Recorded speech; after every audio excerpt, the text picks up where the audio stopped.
एक रिग्रेट हमेशा था कि 2015 में बाहुबली थिएटर में देखने का चांस मिस हो गया था। जब सेटमैक्स में पहली बार आया था बाहुबली, तब देखा था मैंने फर्स्ट टाइम, और तब से पता नहीं कितने बार OTT पे, यूट्यूब पे दोनों पार्ट्स देख चुका हूँ। लेकिन कल जब मैंने finally Baahubali the epic IMAX में देखा, एक सेकंड के लिए भी बोर नहीं हुआ, मतलब एक सेकंड के लिए भी नहीं। और जो रिग्रेट 2015 से दिल में था, वो फीलिंग के बाहुबली को बिग स्क्रीन पे देखना चाहिए था, अब लगता है हाँ सच में मैंने बाहुबली देखा है। ऑनेस्टली काफी स्केप्टिकल था स्टार्टिंग में जब इसका अनाउंसमेंट और ट्रेलर आया था। सोचा था राजामौली क्या करेगा इस फिल्म के साथ, जिसे पता नहीं सबने ऑलरेडी 100 बार से भी ज्यादा शायद देख रखा है। लेकिन राजामौली ने फिर से प्रूव कर दिया कि ऑडियंस का पल्स उनसे ज्यादा कोई नहीं समझता। विजुअल्स को अपस्केल किया गया है, साउंड को रीमास्टर्ड किया गया है, और वो सेम एक्सपीरियंस और इम्पैक्ट OTT या टीवी या लैपटॉप या फोन पे कभी पॉसिबल ही नहीं है। माहेश्मती किंगडम का वो ग्रैंड और डिवाइन स्केल, शिवरू का वाटरफॉल क्लाइम, और थिएटर में पहली बार जब वो धीवरा सॉन्ग का बीट बजा IMAX में ना, वो एक अलग ही लेवल का फीलिंग है। और सच में यही होता है लार्जर देन लाइफ सिनेमा। वैसे एक मजे की बात बताओ, बाहुबली द एपिक देखते वक्त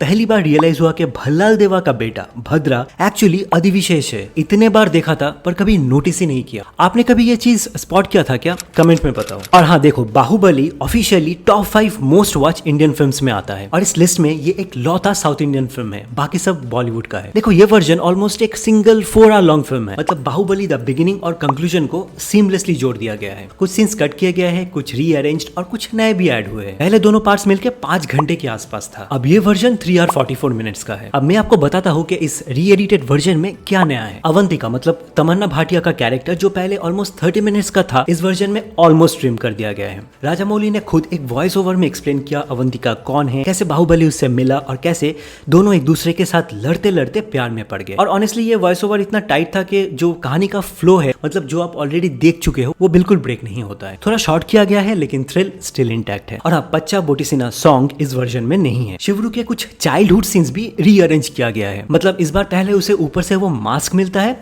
फिर वो शिवलिंग उठाता है, और जब धीवरा सॉन्ग स्टार्ट होता है ना IMAX में, वो एक्सपीरियंस, वो बीट्स, वो ड्रम्स लिटरली बॉडी में फील होता है, मतलब full cinematic high moment. Kattappa और असलम खान का सीन आपको याद है, जहाँ पे उन दोनों का एक मीटिंग होता है, वो सीन बिल्कुल कट कर दिया गया है। कालकिया वॉर के कुछ स्टार्टिंग मोमेंट्स को भी ट्रिम किया गया है, लेकिन ओवरऑल जो वॉर सीन है वो फिर भी ग्रैंड फील होता है। और एक नया सीन ऐड हुआ है जब महेंद्र बाहुबली पहली बार माहेश्मती किंगडम एंटर करता है। नॉर्मल वर्जन में पार्ट 1 में यहाँ पे सिर्फ एंट्री होता है, लेकिन एपिक वर्जन में बिजल देवा का एक नया डायलॉग ऐड हुआ है। उसके साथ बैकग्राउंड स्कोर, अनुष्का शेट्टी का फेशियल एक्सप्रेशंस, और उस मोमेंट पे ना लेजिट गूज़बम्स आएगा आपको। इंटरवल पे राजामौली का एक सिग्नेचर विंक आया, you don't need to wait 2 years to know why Kattappa killed Baahubali. मतलब ये चीज स्क्रीन पे आया। थिएटर में वो मोमेंट, क्लैप्स, चीयर्स, वो एक बहुत ही मजेदार मोमेंट था। सेकंड हाफ में साहुरे बाहुबली का सेकंड स्टैंजा कट हुआ है, और कुछ कॉमिक सीन्स को भी ट्रिम किया गया है। कुमारा वर्मा याद है आपको, उनके कुछ सिली मोमेंट्स, कटप्पा का टीजिंग सब हटा दिया गया है। लेकिन अमरेंद्र बाहुबली का डेथ,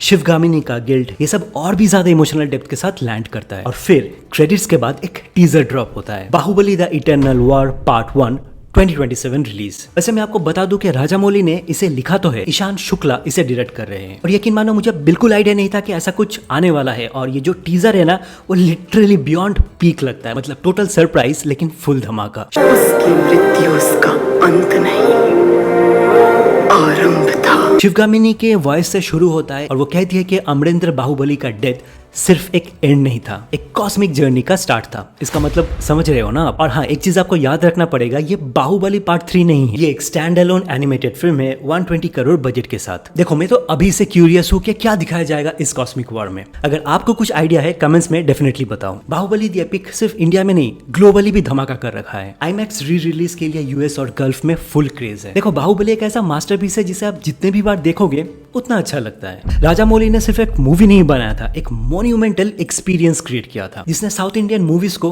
पूरे इंडिया से जोड़ दिया। आपको क्या लगता है? कमेंट्स में बताओ।